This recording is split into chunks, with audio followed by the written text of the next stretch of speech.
Saudações a você que acompanha o canal do Grupo de Reflexão Bíblica São Jerônimo. Estamos na segunda semana da Páscoa. O tempo pascal é um tempo de aprofundamento daquilo que celebramos no Tríduo Pascal. De modo particular, nós somos convidados a entender mais profundamente quem é Jesus, qual sua importância para a vida da comunidade e entender qual é a sua missão, porque isso serve de referência agora para a vida do cristão que no Tríduo Pascal foi iniciado na fé. De modo particular hoje, o Evangelho que nós meditamos, que é retirado do capítulo 3, dos versículos de 31 a 36 do Evangelho de João, é uma espécie de sumário, de síntese, que retoma e conclui os temas tratados durante todo o capítulo 3 deste Evangelho. Se nós olharmos o capítulo 3 de João, nós vamos perceber que ele é dividido em duas cenas. Vamos rapidamente recordar essas cenas. A primeira cena é a cena do encontro de Jesus com Nicodemos. Aqui, nesta cena, o evangelista ele nos apresenta quem é Jesus, à medida que ele desenvolve o diálogo entre Jesus e Nicodemos. Ele vai afirmar que Jesus ele é aquele que veio do alto, e por isso fala as coisas do alto, ou seja, ele fala das realidades que vão além da nossa percepção humana comum. Ele nos revela os mistérios de Deus. Diferentemente do que é terreno, que João vai fazer a oposição, né? Porque o que é terreno é justamente o limitado. E quem é terreno só pode falar das coisas de maneira limitada. Jesus também é apresentado nessa conversa entre ele e Nicodemos como o enviado do Pai. E quem crê nele tem a vida. Quem não crê está sob o julgamento de Deus. Na segunda cena, temos a figura de João Batista, que mais uma vez o evangelista traz, afirmando que ele não é o Messias, não é o Cristo, mas ele é o precursor. E mais ainda, aqui o evangelista nos apresenta João Batista afirmando que isso é a sua alegria, saber que ele veio antes do Messias e é o precursor do Messias. E essa cena do João Batista se conclui com uma frase que é muito conhecida, né, onde João vai dizer que é preciso que ele cresça e que eu diminua. Bom, tendo essas duas cenas presentes, podemos falar do Evangelho de hoje.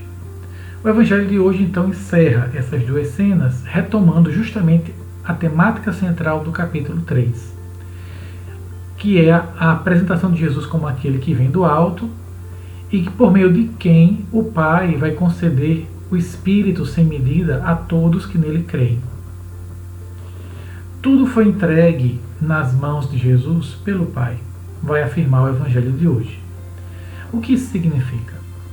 Significa que Jesus tem toda a autoridade sobre a criação, que a sua palavra é uma palavra verdadeira e que acolher essa palavra significa ter em si, ou seja, quem acolhe essa palavra tem em si a vida eterna.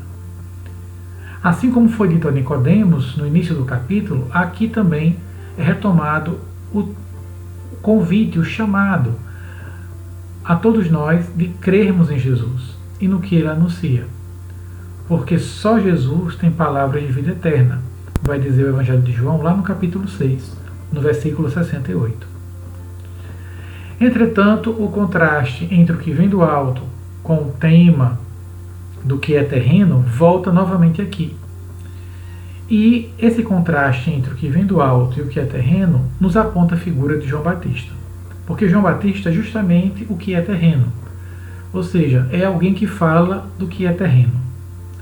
Isso não significa uma diminuição da figura de João Batista. Ao contrário, isso é uma afirmação ou uma confirmação do que o próprio João disse no final, né, do texto anterior, no versículo 30, antes do Evangelho de hoje, quando João vai dizer que ele deve crescer e eu devo diminuir. O texto, então, ele reafirma que Jesus é superior a João. O que ele já disse isso já no início do seu evangelho, e aqui é retomado.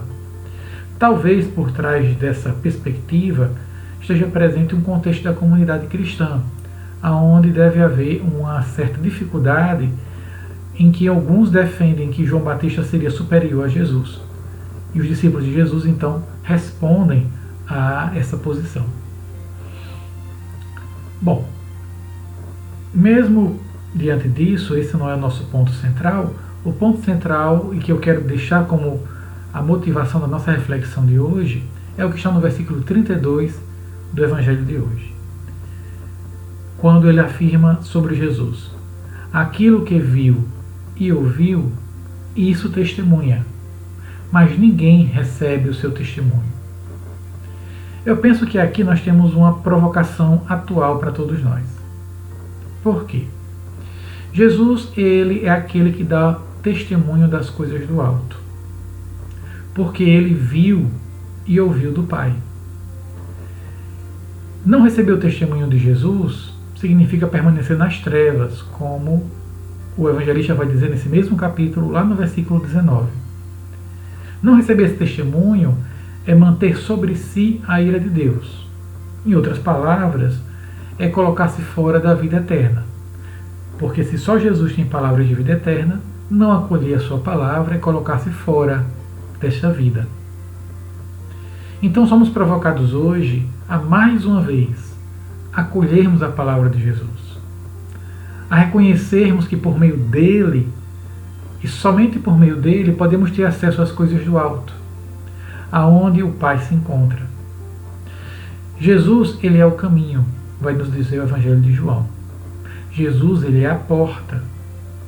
É por meio dele que nós podemos ter acesso a essa vida nova, assim como ele disse a Nicodemos, lá no início do capítulo 3, que é preciso nascer do alto. Então, nesses tempos que estamos vivendo, tempos que são infelizmente difíceis, onde estamos lidando com sofrimento e com a morte, olhemos para Jesus. Iluminados pelo Evangelho de hoje, aprendamos com ele a não nos entregarmos à tristeza nem à indiferença, mas assumamos o nosso papel de filhos da luz, aqueles que acolheram a palavra de Jesus e agora se tornam testemunhas dessa palavra no mundo. Que nós possamos levar essa luz de Cristo através do nosso compromisso, das nossas ações, denunciando tudo aquilo que agencia a morte nesses tempos que estamos vivendo e promovendo tudo aquilo que favoreça a vida.